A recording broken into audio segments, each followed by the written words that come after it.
Saturday morning cartoons and monster movies were great and all, but it was that glorious 2 minutes in between that truly made us the geeks we are today. If it was cool, fresh, and a must-have, there was a crazy commercial that would sell it to us, and we totally bought in. These are the toy commercials that made us Loop and Larry, Guardians of Geek! In a world filled with intergalactic space battles, metahuman destruction on a global scale, and psychopathic serial hauntings, there's only one team who can make sense of it all. When your world is overrun with rampant pop culture, call Loop and Larry, Guardians of Geek! Oh, yeah. Another Loop and Larry, Guardians of Geek. I am Loop. And I'm Larry. And this is Guardians of Geek. And we're here in Pee-wee's Playhouse today. Hanging out here in Pee-wee's Playhouse virtually today. So, of course, if you're listening, you can also watch this podcast if you want on our YouTube channel. And which is kind of weird because we're kind of doing it for two different formats now, which is kind of neat. But yeah, it's awesome. It's cool. We're back. We haven't done a show since like May. Yeah, we took a couple months off. This whole COVID thing has just messed with our timing. Yeah, and other things going on in the world, of course, the Black Lives Movement, everything else.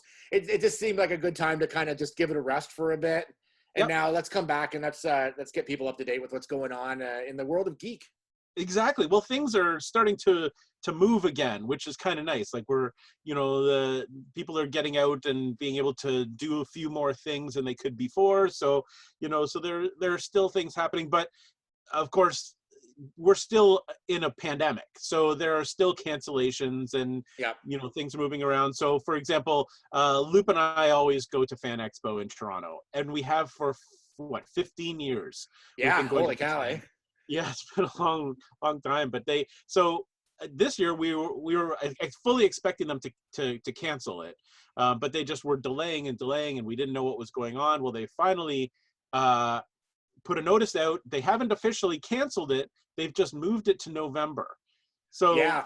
But we have a couple of theories on this. At least I do. So we go with it's Loop and myself and two of our friends, Andrew and Mike, and the four of us go, and we've been talking. Also known as the con men.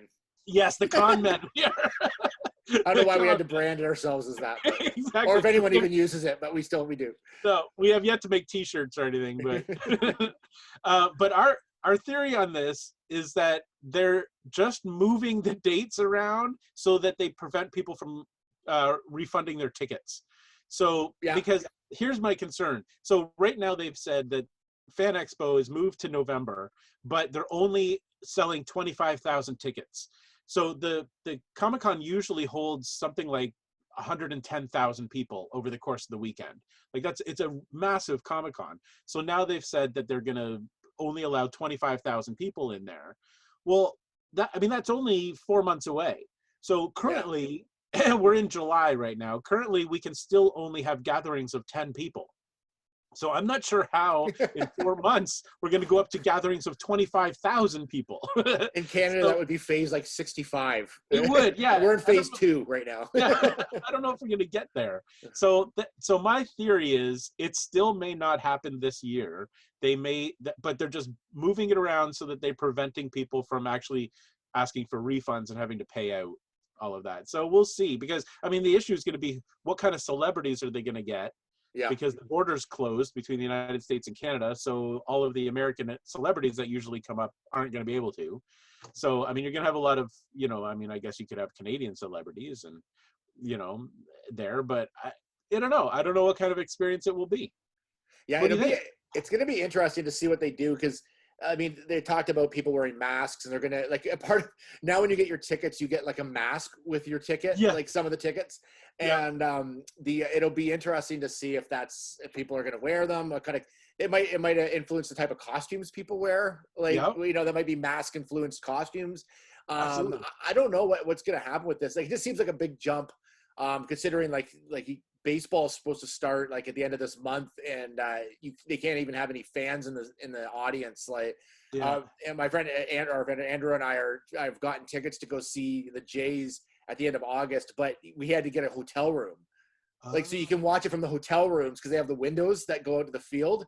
Oh, really? So you can watch from the hotel room, but you can't like go into the stadium and watch it. So you'll be sitting you'll be sitting in your hotel room watching the game? Yeah, like and like those. Cool.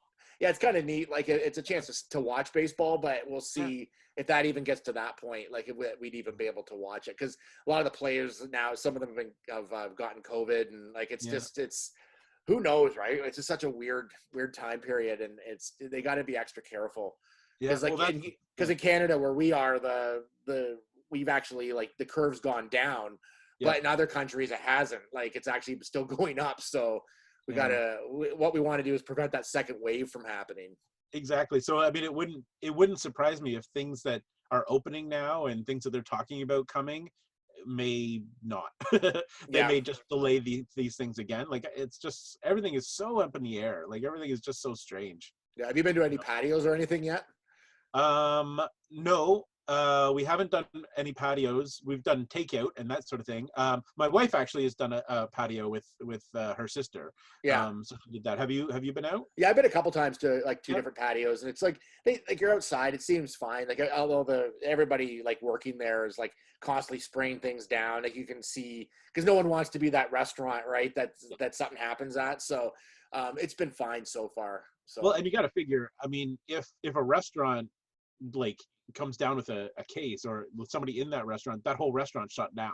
So you feel like restaurants of all the places are going to be extra careful because it's their livelihood. Yeah, for sure.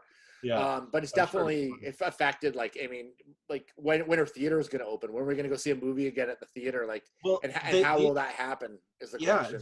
So the interesting thing is that I just got a email in the last week, so it would have been the beginning of July, from Cineplex, which in Canada is our major theater chain, saying that they are going to be opening in July. So Cineplex will be opening theaters again in July. Select theaters, they've said, in select cities. Okay. So I don't know. They haven't said yet which cities or where they're going to be opening, but they will be opening apparently. And they're offering now $5 tickets, which and the $5 tickets are for like IMAX and like all of their theaters, like all of their big theaters are still only going to be $5 a ticket, which makes sense because there are no movies.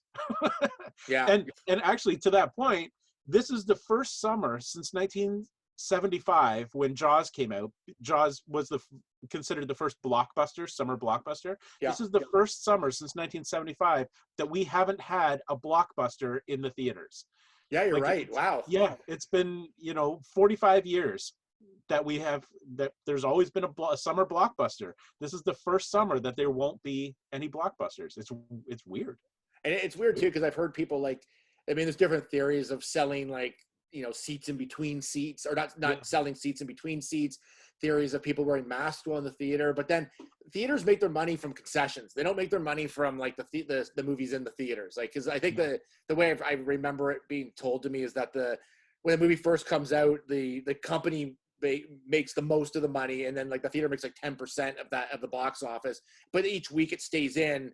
It changes. So then the next week it's 80-20, then 70-30 or something along that lines. So they make their money from their concessions. So if we have to wear masks the whole time and can't eat the concessions, like how are they going to make money? Like that's where they make, I think, the bulk of it. So I agree. Like I don't know. So that's really going to be the interesting thing is like, are they going to expect you to wear masks like when you're walking through like the lobby and all of that, but once you sit down in the theater, can you take your mask off?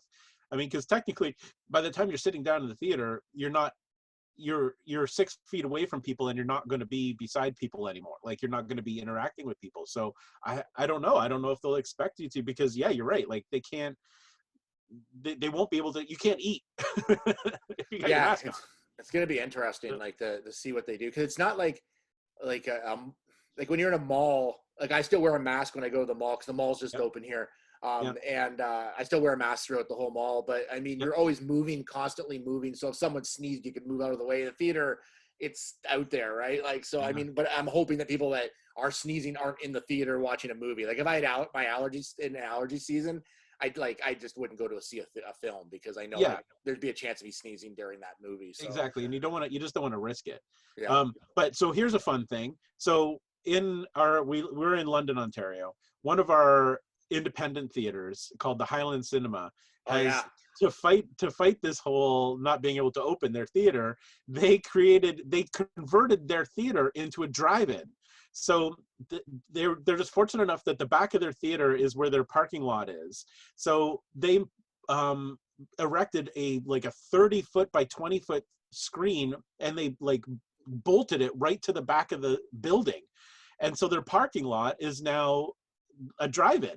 So that's awesome. Yeah, so I totally took advantage of this. I'm like, we're doing this. So on Canada Day here, they ran John Candy's last movie called Canadian Bacon, which I had never seen before, and it's so funny. It's such a good Michael movie. Moore wrote that, right? Like the documentary. Michael Moore, didn't he write that? Yes, he and directed it. And directed, yeah. That's awesome. It's such a great, but yeah, so they've converted.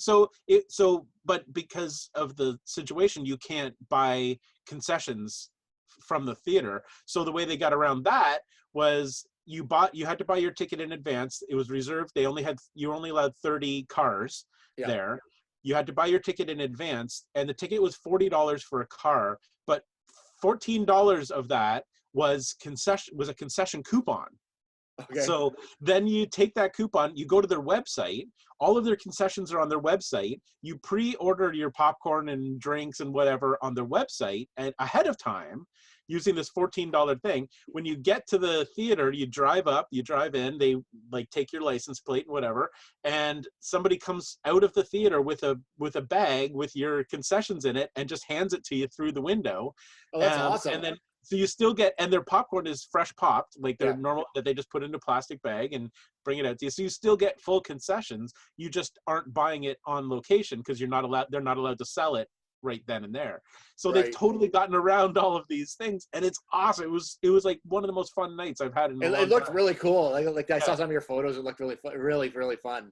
Yeah, so they're doing, and so it's become so popular because nobody can go to the movie theaters that they've said that they're actually going to continue this drive-in even after they open. So it's going to be a regular thing now for them, is to have the regular theater and then on occasional nights have an outdoor drive-in theater. And they're showing classics. They had a run of Jaws. They were running Jaws. Coming up is Jurassic Park.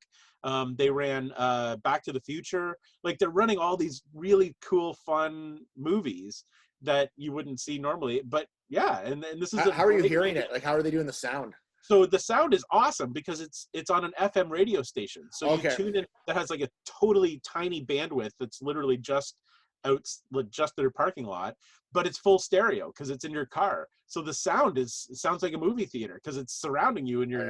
I gotta check this out. It sounds awesome. Absolutely, yeah. You have to do this. The sound is great. The picture is amazing.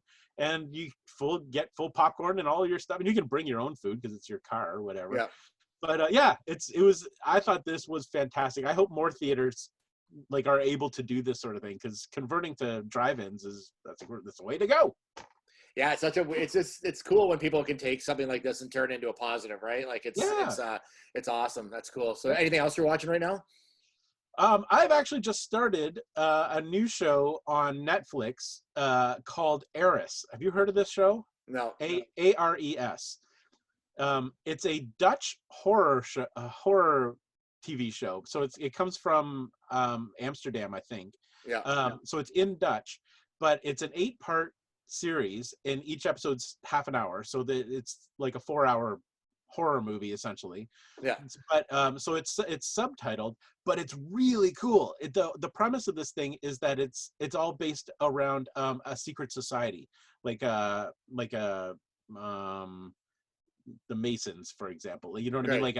That you have to be initiated and you go through all this process. But I'm only 3 episodes in, but there's something supernatural about this secret society. Yeah. And it's so this show wouldn't be for everybody because it's quite violent. There's some really there are a lot of suicides within this cult or this secret society that happened, and it's pretty graphic the way they happen, but it's really intriguing. If I had time, I probably would have binged the whole 8 episodes in one sitting. It's really, really good. It's a fun take on on horror, and it's neat because it all takes place in Amsterdam, so it's a different culture, it's a different country, and it's kind of a kind of a cool thing. So so I'm into it shows like it shows like that in The Wicker Tree, and like some of those shows that is the reasons why I'll never go to Europe. Because I'm scared. And this show feels a lot like Midsummer, which I know is you said, okay, and that's it for me for Europe. Yeah, I never go to Europe because of that, because of those movies. Like, yeah. So maybe you don't want to watch this one. Maybe I'll probably still watch it. It's really good. I totally recommend that one. Okay, I'll check it. I'll check it. I've been watching that. So I'm in a comedy troupe, so this has taken up a lot of my time the last few weeks. So we did a comedy show. It's on YouTube. It's called Project G-Force. So that's what I've been sort of consumed with. So I haven't been watching as much stuff. But this year I decided, I think I might have mentioned this before, I'm trying to watch all the Bond movies this year. Yes. I'm down to 7. I got 7 to watch. 7 left? 7 left. So I've been watching, like I've got all my, can you see that there? Oh, it's disappearing. Nope. What's going on? There we go. Oh, there it is. So I've got this Bond, like it's got all the movies in it, and awesome. Which is cool. So here's my question about that. Did you have to put, what was the last one? Spectre. Is Spectre fit in there, or is it sit outside? No, this set ended about 2 Bonds ago or whatever. So I own those separately. So I watched all of his Bonds first in anticipation for the new Bond to come out. Yeah. And then it didn't. So it was delayed.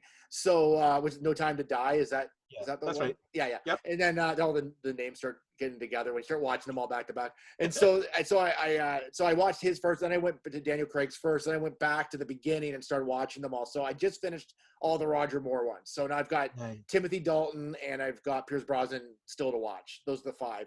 But on top of that, I also watched a couple Bond movies that aren't really official Bond movies. So like Casino Royale, like the original Casino Royale? Yeah, so that one, I'll put it here so it doesn't disappear. I watched that. Not funny. Have you ever seen it? Yes, I have a copy of it too. It's not good. It's very 60s humor. Yes. And it's a lot of it doesn't. It's very weird. It jumps all over the place. But it was based on Casino Royale, the book. Very vaguely, like it's James Bond's in it, but it's like he's an older James Bond, and then they hired young James Bonds to sort of do this mission, and it's not funny. It's like I'm watching it. It's like it's 90 laugh-free minutes. So if you've been laughing too much and you need a break from laughing, you go watch. That is the movie to watch. I guess because I'm used to like the Austin Powers movies, which is like a spoof of the Bond movies that's done really well, but maybe more in my time period. Maybe if you're older and this came out, this might have been hilarious at the time. I don't know, but even the reviews I've read of it weren't very nice to it. It's like, but like a stellar cast, like Peter Sellers, Woody Allen, like it's got Orson Welles, like it's got a stellar cast. It's not funny. Nope. Not funny. So anyway, that's what I've been doing. And then the next thing after that's done, because I had 2 things this year I said I was going to watch. That was one. This is my other. Oh, the Wild Wild West. Yes. So I've been sitting on this box set. I bought it years ago. I've not watched it. And I'm like, I'm going to watch this show. So very steam. It's kind of like the beginnings of steampunk, I think, like this sort of this show. Yeah, it totally is. I remember that show. That show was, I'd love to rewatch that show. So when we can get together again, I'm going to have to borrow that. Because I remember how cool that show was. I loved it. Because I think we watched it when it was in its reruns, like when if you look back to our episode on Channel 43 and the TV stations that made us, that show was on there, and I watched that show, and it was like I used to love it. So I don't know how it's going to translate now. I haven't watched it in a long time, but it still probably be pretty cool. So I feel like that's a show that would still work because I just remember it being clever with like them having to build things, and it was almost like James Bond in the Wild West. Yeah, exactly. That's exactly what it was. He was on that train all the time, and it was it was really cool. And because it's very like Wild West, it doesn't really date itself because that's the genre it's in. So yeah, it'll be interesting. But I still got to watch 7 more Bond movies at 2.5 hours each. So I still have a bit of time to go until I get to Wild Wild West. So and how many episodes are in Wild Wild West or seasons? I think there might be 3 seasons, but I'm totally guessing that. I don't know. Oh, okay. So it'll be interesting. Awesome. I'm very excited that you're going to watch that because that was like I had 2 things at the beginning of each year. I say these are 2 things I'm going to watch for sure this year. Like because sometimes there's those shows that you just don't get to, but you keep wanting to watch. But if you force yourself to watch them, then you'll get to them. So that's why I did that one, and I did all the Bonds this year in anticipation for the Bond that has yet to come out. Yeah. Sometime we don't know which when may or may gonna... not come out this year. Who knows? This whole marathon you're doing could all be for nothing. Yes, who knows if this movie will ever come out. But anyways, time for the Pop 5? Let's do it. All right. What's hot? We'll tell you what's hot. It's the Loop and Larry Pop 5. I love those pops. The pops are awesome. They make me so happy. It is the Pop 5, so the pops are necessary. All right. So let's start right off the top. Loop discovered this one. This one somehow flew under my radar, but when Loop told me about this, I lost my mind because I'm a massive fan of this thing. TRON 3 is in the works. Yeah. So what do you know about this? So it's Disney is developing the sequel. I think it's going to be a movie not directly to Disney Plus. I'm not 100% sure on that, but I think it might be a Disney Plus movie. Okay. So it's going to be Jared Leto somehow involved, Daft Punk somehow involved in this. Well, they did the soundtrack for the last one, right? So they're going to be involved in this one as well. Awesome. And this one could bring back some original cast members as well. Really? Yeah, from the original movie. Because the sequel, like the sequel that they put out 7 years ago, whatever it was, had the dude. What's the dude's name? The dude? From The Big Lebowski. The dude. Oh, yeah, I know who you mean. Yeah. Why can't I think of his name? Jeff Bridges? Is it Jeff Bridges? Yeah. Yes, okay. Yeah. Yeah, he was in that, yeah. Yeah, so they did bring him back for that movie, which was really cool. And Daft Punk did the soundtrack, and the soundtrack for that movie is one of my favorite soundtracks. It's got songs on there that like if I have, so here's a little connection to Loop's comedy troupe and TRON. Oh God. So a bunch of years ago, Loop and I were in a comedy troupe together called Channel Surfing. And then we did a 10-year anniversary show, a live show for that comedy troupe. I don't remember what year that was. 97. It was 97. No, 2007. 2007. Yeah. Not 97. 2007. Not 97. No, it was 2007. Yeah. So I was the stage director for the comedy for that live show. Loop was on stage and doing his funny thing, but before on the way to every performance, because we did like 5 or 6 performances. On the way to every performance, I played the soundtrack from TRON because it's is so inspirational and like it pumps you up and you're just like, yeah, I can do this. This is gonna be great. So that was the soundtrack to TRON was my soundtrack to doing this show. So I'm really excited that Daft Punk is coming back because their music was fantastic in that thing. So I'm really excited. I loved that movie. I thought it sounds like it's going to be like a mix of like in this world and then in the TRON world and back into this world or something. So it's going to be a bit of a mix of things. So we'll see what they come up with, but it should be pretty cool.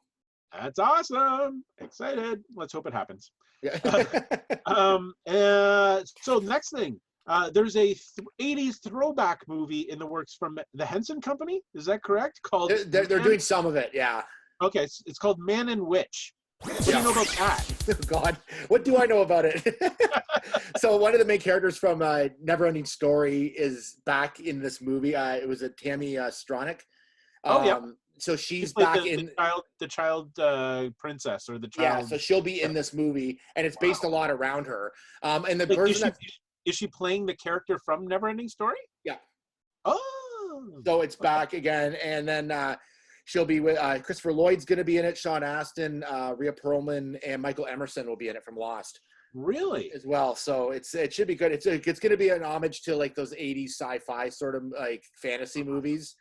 And awesome. I think she's playing the same character. I'm pretty sure she is. But and then Jim Henson Creature Shop will be featured in it with a lot of characters that they're creating as well. So it'll be like live action, like as opposed to CG creatures, it'll be like puppets and stuff. Yeah. Awesome. That's great. You know what? It totally makes sense that they're doing this because the 80s stuff is coming back. Like they've reinvigorated the whole 80s horror like with Stranger Things and It and all of that stuff. So it makes sense now that somebody's going to say, hey, there's a lot of 80s sci-fi that was really good. Why don't we try to reboot that?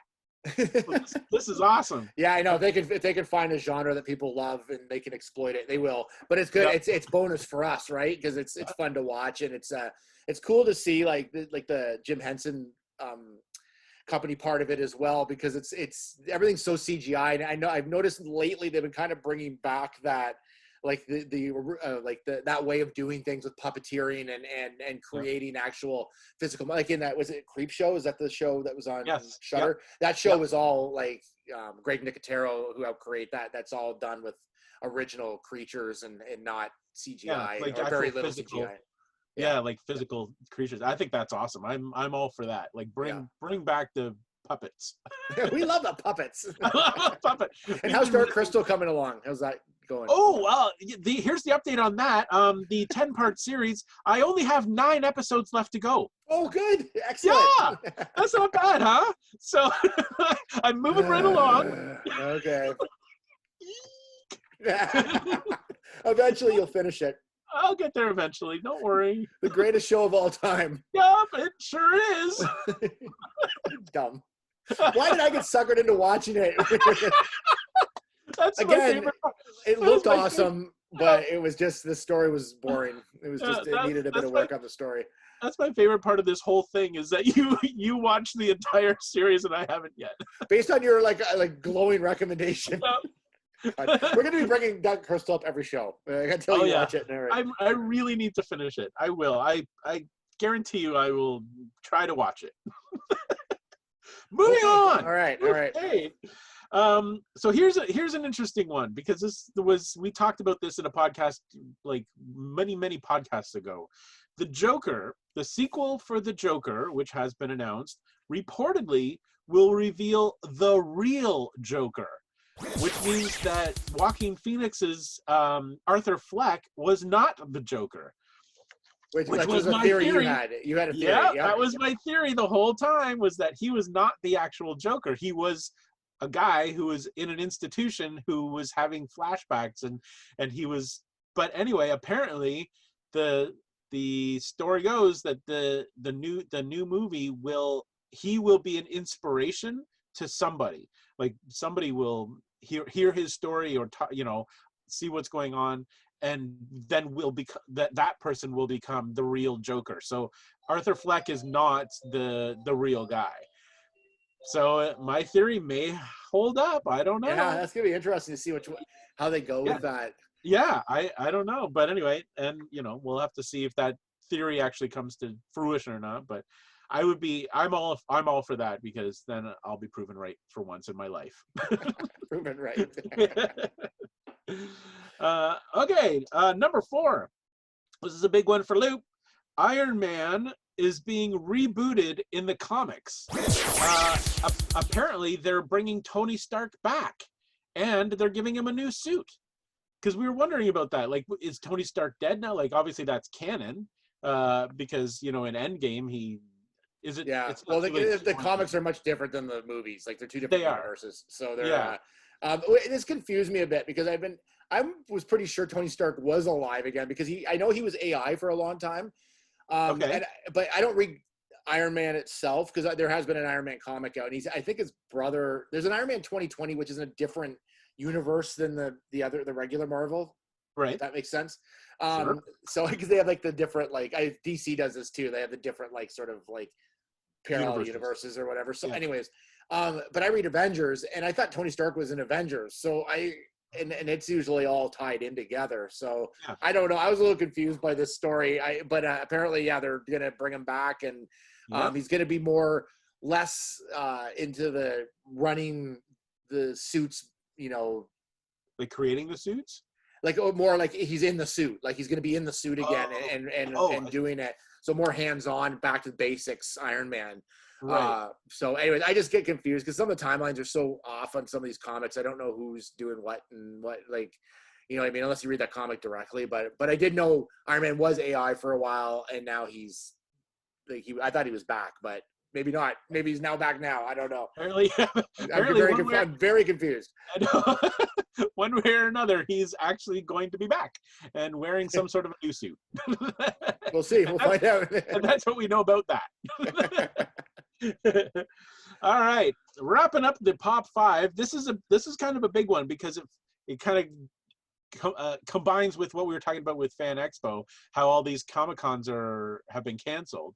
So the world's biggest San Diego Comic-Con obviously was canceled because of this whole thing, but they have announced now that the big thing about San Diego Comic-Con was that it was all these panels. It was like, you know, introducing new trailers and talking about new shows and where shows are going, and that was the place that all the pop culture geeks were getting their information every year, and that was super exciting. So everybody is kind of disappointed. Well, what's going to happen now, because all of this thing is canceled and all that. But they've announced that they are still going to have panels. They're all going to be online. They're going to be virtual that's awesome. Watch online, and they're going to be free for everybody. So it's funny because they're promoting it by saying Comic-Con, San Diego Comic-Con 2020 has free parking, comfortable chairs, and everybody gets a front row seat at the panels. That's awesome. That's actually really cool. It's really cool. So they've got over 350 panels that are going to be available. That's a lot of panels. So they could because now they can do more than they could at the time, I guess. Yeah. Anyway, so it's the way to view these things is you subscribe to the San Diego Comic-Con YouTube page, like their official YouTube page, and you can get updates through that. And there's also a blog that you can subscribe to, and you'll get updates as to when the panels are. My assumption is the panels will all be on the San Diego Comic-Con YouTube channel. Yeah. And then you can watch them. They're all pre-recorded, so they're not live, so there's no interaction with the panels, and that's the only downside, I guess. But excuse me, but the panels are going to be actually really good panels. I'm just reading off my list here. They're doing a Bill and Ted Free the Music, or Free the Music, is that what it's called? I think so. The sequel.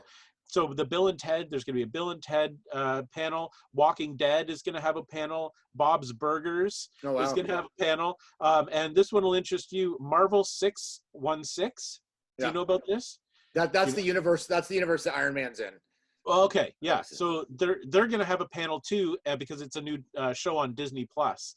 That cool. They're going to be doing. So one of the panels is the Marvel 616 panel. So we're still going to get, even though San Diego Comic-Con isn't on. So it runs from, I have the dates. Where are they? July 22nd to the 26th. So it's the same. I think it's the same weekend no, it's actually delayed because usually San Diego Comic-Con's in June.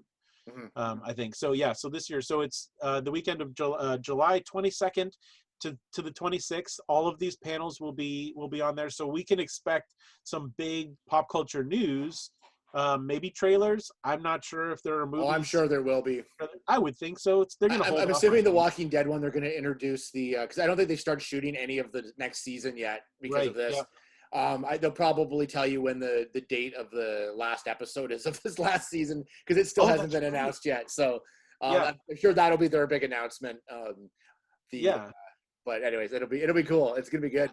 It will, and it's exciting because it means that the geeks will still get their pop culture fix. We're still going to get all the news and all the exciting things to look forward to. But now it's like everybody in the world can actually have a seat in Hall H, hallowed grounds of Hall H, to watch these things as they happen. So I think that's actually kind of exciting. Yeah, that's gonna be really cool. I'm looking forward to watching some of these panels and seeing what just so we can get like the breaking sort of news as it happens, right? So that should be pretty cool. So so I mean, we should do a podcast a day on that one, like every day. We may actually do that. Yeah, that's at the end of the day. We'll do a recap podcast. Yeah, of everything that's happened that day. A quick update. That would be kind of fun. That would be fun. So yeah, lots of new stuff coming up. So there is our Pop 5 for episode 32. We're on episode 32. This is our I've got one bonus pop. Oh, I'm throwing a bonus pop in here. All right, throw it in. And it was just announced yesterday for us that Halloween Kills is being moved to next year. It's supposed to be this year. It's going to be one of many movies that are going to end up being moved. So that's right. Unfortunately, but apparently I read that it has more kills than any other Halloween movie. It's Excellent. But it is Halloween Kills, so yeah, expect it. They got to live up to the title. It wouldn't be like Halloween Maims or no, that wouldn't be as fun. Halloween slightly injured. I'm slightly injured. Yeah, that wouldn't be quite as good a movie, I don't think. Michael Myers is here, and he's slightly injured several people. My finger. That's not as good. You know what? I might actually go see that movie. Yeah, I might actually too. That's actually not a bad movie. That's a good spoof. Yeah. Alrighty. So, there you go. All right. There you go. Pop capacitor. Let's go. Let's do it.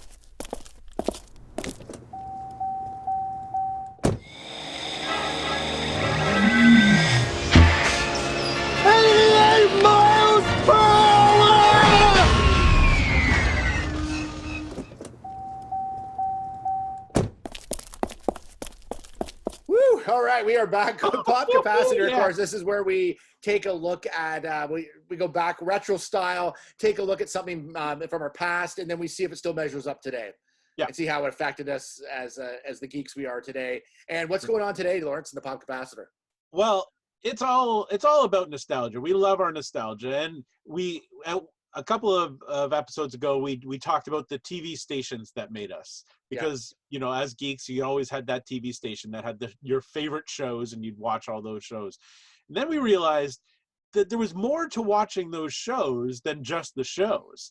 There was the commercial breaks between the shows on Saturday morning that were so good that made us buy everything. And that's, I mean, I think the shows made us geeky, but honestly, I think it was the commercials in between that made us into collectors and made us love pop culture the way we do, because it was all toy commercials and cereal commercials, and they were all so good. Like all these commercials were like mini movies. Yeah. And they were so much fun. So today we thought we'd talk a little bit about the TV commercials that made us. Supernatural! Now you can join the battle between brave Lionheart and evil Skull and their eerie ghostlings. Lion, you're dying. Now, Master. They change to fight with ghostly might. Turn them into the light and they change into even more powerful creatures. Now, the lion in me is free. Take this! Supernaturals. Lionheart, Skull, and Ghostling sold separately. New from Tonka.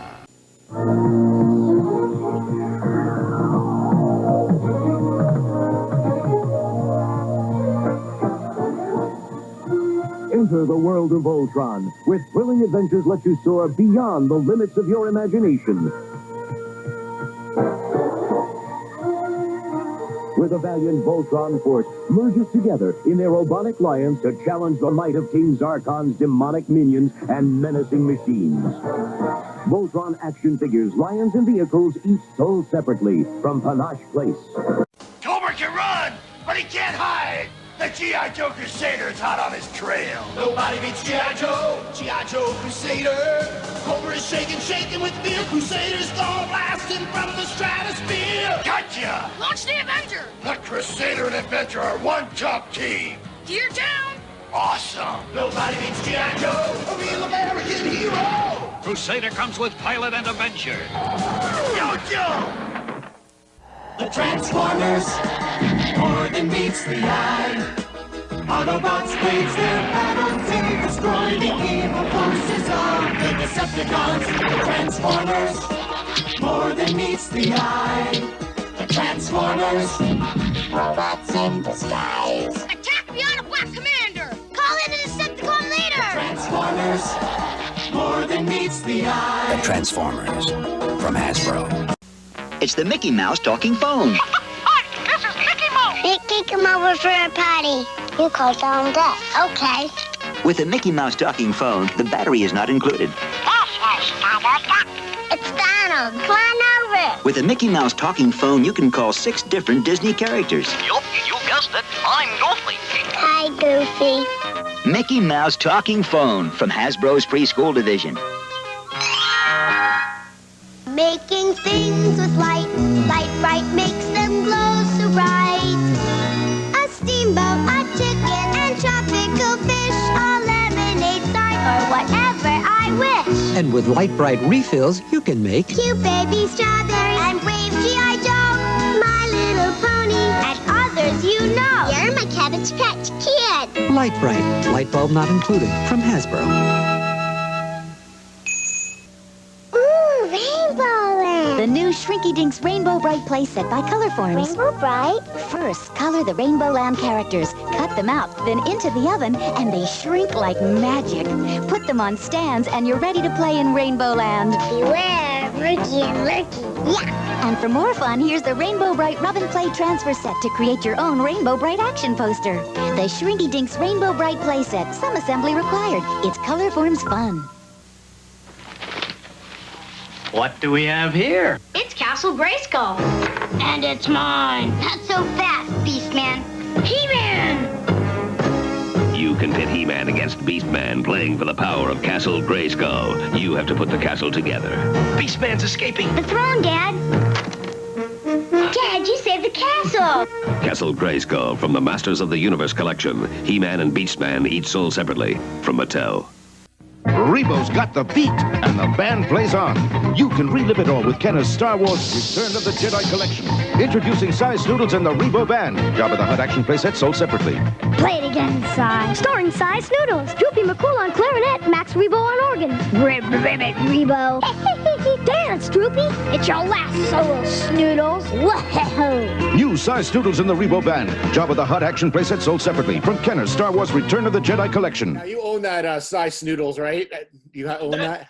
That's why I put that in there, because I was like, oh my gosh, there's an actual commercial for that set, and I have the set. Like I was there when you bought that. That was at like the Niagara Falls Comic Con or something. Yeah. So I didn't own it back when I was a kid, but I don't even actually remember that particular commercial. I was just excited to see that there was a commercial. I do remember that commercial actually. I'm not sure why he was like taking out Cy Snoodles at the end, but yeah. Not really sure. Yeah, but that's just a sample of some of the commercials that we would have seen as kids. Oh my God, do I not remember that Mickey Mouse phone? Like, well, that's why, I knew what they were going to say before they were going to say it. Yes, that's what I mean. Like, it's almost like listening to a song that you haven't heard since you were a kid, and as soon as you hear it, you remember all the lyrics. Yeah, like, these commercials, like, because they played so much and they were so goofy. Like that Mickey Mouse phone one was just hi Goofy. Yeah, my favorite line from that, and I don't know where it was shot, but they have a bit of an accent because of where they were in the States, but she says, "Come over for a potty."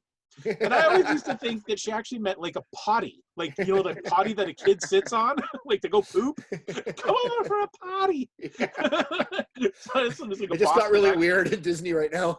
I don't know, but that one always made me laugh because I just thought it was so weird. And then the other thing about that particular product, it's like there are 6 characters that they were listening to. Yeah. Like, how long would a kid actually play with that toy? Like, the characters only say one thing. All right, we're done. Yeah, exactly. Hi, Mickey. You're not responding to me. Wait, are you okay? Are you still alive? Meanwhile, there's an adult still using it, thinking they're still talking to them to this day. Yeah, they're so funny. But those are the commercials. Like, literally, you'd be watching the show, like a G.I. Joe or whatever. And then these commercials would come on, and they were like mini action movies. Like, they were they totally like sucked you in, because you were watching something it wasn't just like here's a new toy that you should buy. It's on sale today. They were like made it super exciting to watch these things. I remember as a kid too thinking, like, especially with like the G.I. Joes and the He-Mans and all that, they always put them in really cool like they'd be outside with these cool like hills of dirt, like these backgrounds always looked really cool. And I'm like, I remember there was a G.I. Joe one for like one of the snow stuff. It had like Snow Job and all the like the snow guys. And I was like, and they're actually in the snow, and it looked really cool. And I'm like, oh man, that's but that sort of taught us how to play with them. Yeah, because you wanted to do, like, you would get those action figures, and then you'd be like, I gotta make that.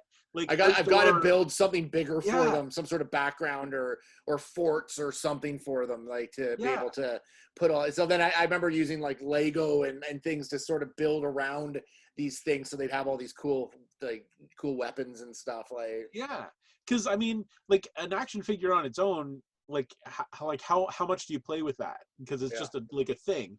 But when you're building like environments and stuff, then it becomes like an actual like adventure. And that's what these commercials did, is that they showed you like how cool you could be when you're creative and making these worlds, these tiny little, 3.75-inch action figures, and it was just so exciting. I just thought that was so cool. But then there were other things like the shrinky dinks. Oh God, that just looked dangerous. It did. But like, did you ever play with shrinky dinks? I had not those particular ones, but I had ones that were like other characters like that I would have played with. I remember trying them once.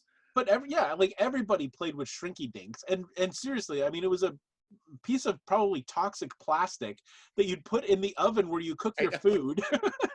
On a tray that you would cook on later on. And you melted it down so there were fumes coming off of this thing. And then you'd like put it on a keychain and play with it. Perfect. But shrinking, everybody had shrinking dinks. Like that was like, it was just a thing. Like everybody had all of this stuff. Like if you didn't have it yourself, then your friend had it or somebody you knew had it. Yeah. So like, you'd see these commercials and be like, oh, I really want that, but I don't have it. But Matt has it. I'm gonna go over to his house and play with him over there. It was the true power of advertising. Like it was, as far as the like I know with G.I. Joe, they'd have a wave come out and then there'd be commercials based on that wave of new action figures, and sometimes they'd appear in the cartoon, which was also like really a glorified advertisement for the toys. But and like Transformers, a great example. They wanted to put out a new set of toys to sell, so they killed off all the original Autobots in the movie in order to introduce all these new characters that they could have in the next season of Transformers, and everybody hated them. It's like, you know what I mean? Like it's like, why like, I remember watching the movie, I'm like, why is everybody getting killed off in the first part of this movie? But that was the reasoning, so they could bring out this new set of action figures. So that was really cool. But just like you'd see them like, oh my God, I don't have that guy. Star Wars especially, like it was like, oh, I don't have him or that cool like Bespin rocket or whatever it was, right? Like, and you had to go get it. And they made them look even cooler than they were in the commercials because of the way they made the commercials. Like they just made them look like you had to have this thing. Like it was like, look at how awesome that is. It's so cool. And I think we were probably the first generation to have like toys like that marketed from the shows that we were watching. You know what I mean? So we were watching the G.I. Joes and the Voltrons and all of the Star Wars and all of the movies and whatever. And then they knew that they could, like, because of, George Lucas and his marketing, they knew that they could make a ton of money by selling action figures based on this stuff. And I think we were the first generation. So like it was all brand new. Like nobody had really ever seen this kind of action figure presentation before. You know what I mean? And kids that look like playing like that had all these cool things, and like I love in this commercial they blur their faces out, right? Like it's like, it's like this person's gonna come back and try to sue somebody like 30 years later for being in a commercial. They probably want people to see like but it was cool. Like you're like, oh my God, that could have been my friend playing with that. Like I need to get that action figure. It's like and it's but it's carried over to today. Like, well, for example, that Size Snoodles set. Like I just bought that like 2 years ago. Like it's still, the memories of those action figures and how fun they were and how exciting it was to own them. Still, 40 years later or 35 years later, we're still like excited about owning those things. Like these commercials changed the way we think. Was there a toy that you didn't get that you always wanted from those commercials, like one that you remember being advertised and you're like, oh my God, like I just never got that one?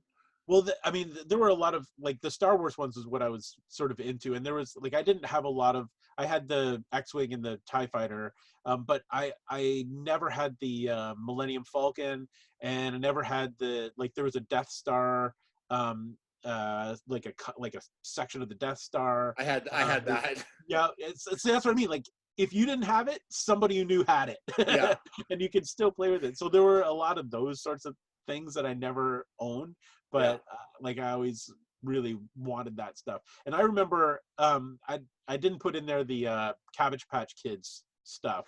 Oh God, yeah. But I remember I had a neighbor who was a girl, and we were the same age. And I remember when they came out, like she couldn't get one. Like they couldn't get one, and she was devastated that she couldn't get this toy that was so, like, it was advertised everywhere. It was so popular. It was such a big deal. And that's a lot of these toys were the same way. Like you had to have them. They were so exciting. Yeah, I love in the, for me, Millennium Falcon was the thing I never had, because I had like a lot of the Star Wars stuff, and I had that Death Star, I had like all that stuff, but I just didn't have the Millennium Falcon of all the things that you would, like I had all the most ridiculous like sets, but I did not, I had the Hoth set, I had like, but I did not have the Millennium Falcon for whatever reason, so that was the only one, the one toy I never had at that time that I always like should have had, but I never did, so. Yeah, that was a hard one. Yeah, it was. The one thing I loved in this was the voice overwork for the I swear to God, the guy that does that He-Man, Beastmaster versus He-Man or whatever, I don't know what his voice is like, but it sounds like one of those ones that does those horror movies. Like it's like it's really frightening sounding. Like it totally is. But it like totally is like you have to watch this thing. Like it's totally a 30-second like movie. It's like so like intriguing. Like the voice work, like they had, you know, big movie trailer voices in the commercials and things like that. They knew how to market to kids. Like it was very, very smart. And 35 years later, 40 years later, we can still recite all of these commercials. And I love how they had Sergeant Slaughter in the G.I. Joe one. Like that was like actually marketing genius, having a character that they could make into, like, that was already like a wrestling character that they could make into a character in the show that actually made sense that he was like in it. So it was like, it would, like, if Hulk Hogan was in it, it wouldn't have made sense, but because he was like an actual like army sort of persona, like it actually like was cool that he was in the show. Totally worked. And the one at the beginning, the name, just the very first commercial with the holograms. I forgot about those things. Those, I was so like that's actually one of the toys that I never had that I wished I had, because hologram technology was pretty new in the early mid 80s, and then when they put it into a toy, I was like, I couldn't even, like, my mind was blown. I'm like, I need to have this like object in my hand that's 3-dimensional, but it's just an image, and it's like I just couldn't even get over like I couldn't do it. Technology. No, it was so cool, and I never owned one. And I see, that would be the kind of thing that if I saw one at a Comic-Con, I'd probably buy it just to have one of them now. But that technology that they incorporated into a toy was so cool. I remember that with Micronauts, because these are commercials for that too, because you could see their bodies, you could see all the technology inside the body, but the body was plastic. It was like, whoa, this is so cool. The hologram technology in toys was the best. Yeah, it was so good, so good. So we also, on top of the toys commercials, we also had a lot of cereal commercials as well. Hey, Dad, burn it! What's wrong? They left without breakfast again. What are you serving? Beans, what else? How about fruit flavors? Fruit? That's different. Come follow my nose. Got a nose big as Texas. It's always nose. Whoa, Kellogg's Fruit Loop cereal. With natural orange, lemon, and cherry flavors, and a full day supply of vitamin C, part of this complete breakfast. Well? Little birdie, I'm making Fruit Loops my brand. Morning, kids. It's a Pac-Man day with my crispy corn cereal coming your way. With marshmallows. Delicious. I'm Pinky. I'm Blinky. I'm Pinky. I'm Clyde. With the marshmallows you'll find inside. There goes a Pep Pup. And Inky too. He's Marshmallow. You can chomp him too. Part of this nutritious breakfast. With marshmallows. Delicious. Wake up, guys. We got work to do. We do? Well, I've got to get out the morning edition. And we've got to get out the breakfast edition. What's it say? Snap, pop, talking just to you. Sounds good. Kellogg's Rice Krispies, the talking part of this complete breakfast. Snap, pop, Rice Krispies. Hey, you guys, aren't these neat? Wow. Great design. How'd you do them? With Kooky Doodles. One's free inside Rice Krispies. It's pretty. It's kooky. It's free in Rice Krispies. Watch me scare Fred out of his pebbles. Yo, Martians! Delicious. Barney! Whoops, got a blast off. Post Pebbles cereal, part of this nutritious breakfast. Now from Pebbles, you can get a Fred Flintstone flying disc. For Barney. Or Dino. For fun with a twist, it's a Flintstone flying disc. What in each specially marked box of Post Fruity or Cocoa Pebbles cereal. My husband is about to eat a new candy.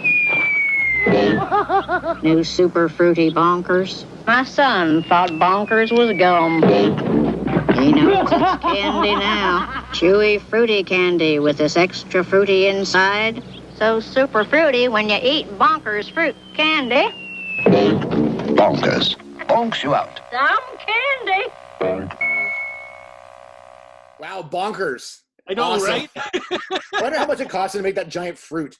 I don't know, but I know it wasn't a cereal commercial, but I had to put it in there because that was one of those commercials that aired so much that I used to be able to recite it. Like I knew word for word. My son used to think this was gum. It's just so, but it was so, like, the production quality was so good. Like, when the son has the fruit drop on him, like the position they put him in looked really uncomfortable.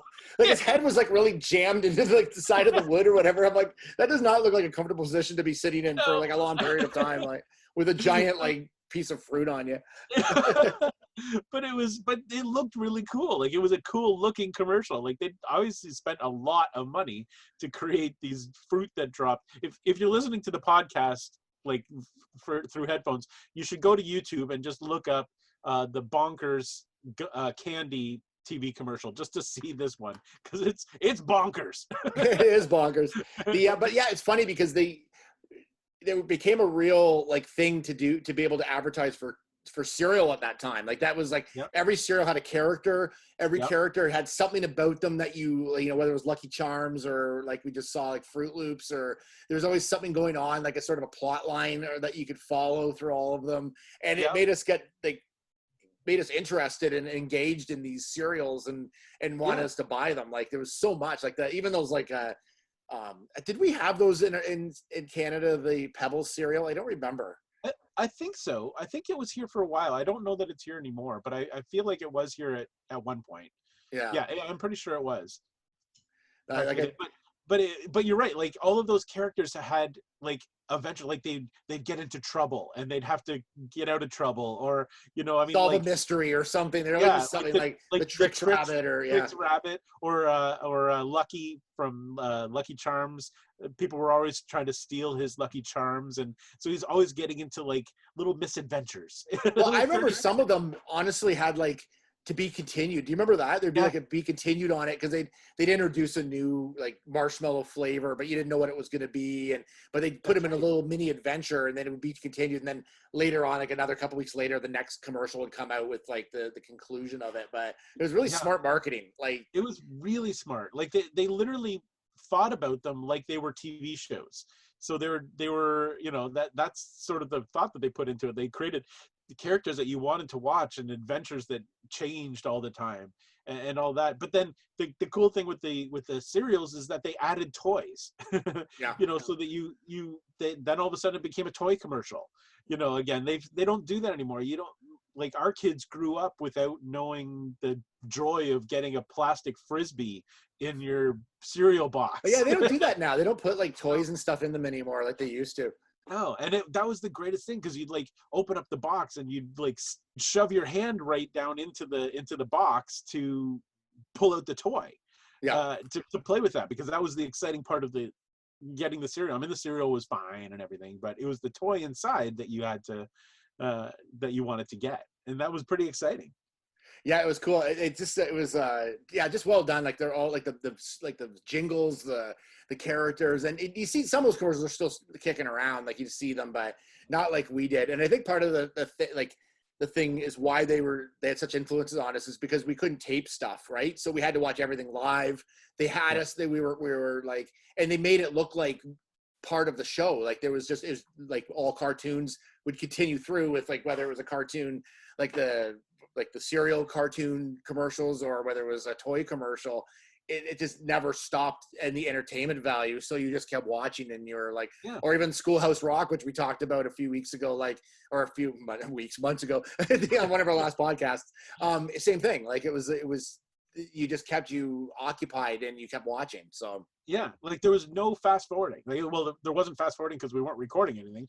So they had to keep you there. Like they had to figure out a way so that you wouldn't leave and come back. And they totally did that. But because of like how often these commercials were repeated, and how good they were, they totally stuck with us. Like we remember them, and it's a huge part of our childhood were TV commercials. Yeah, like you're saying, like almost word for word, I can remember some of those. I don't remember. I remember that one is like with the Toucan Sam or whatever. He's like, "Oh, dang, bird it!" That made me laugh. And I was like, "This is a little detail I thought was funny." Yeah, totally. And then he was having beans for breakfast. Like that was awesome. So great. So good. But I love that stuff. Like those commercials literally are what made us what we are today. Like those commercials coupled with the shows that were around them. That's why we are doing this podcast right now, is because of those things. And guess what our jobs have been, or still kind of are is working in commercials. That's right. Or promos or whatever we do, right? Like we're always like selling something or doing promos for something. Like we're both in media, and it's probably because of what we watched, and that's why we're still doing kind of what we do. So they made us 100%. Well, that's the show for today. Loop and Larry Garty, thanks for joining us, either whether it's here on YouTube or joining us as well on the podcast, our regular podcast. So thank you so much. And make sure you check out both.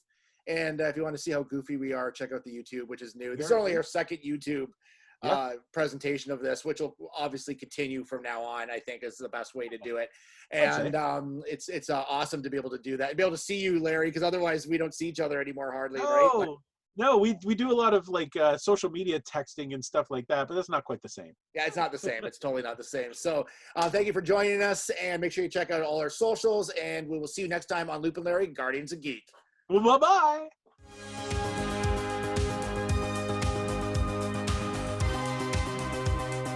Produced by Matthew C. Loop and Lawrence Simner. A Loop and Larry production. Bueller. He likes it. Hey, Mikey. Bueller. Bad news. Fog is getting thicker.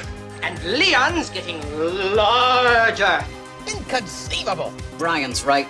It's an elf. Wax on. Does Barry Manilow know that you raid his wardrobe? Oh, Captain, my Captain. Life moves pretty fast. You don't stop and look around once in a while, you could miss it. Wax off.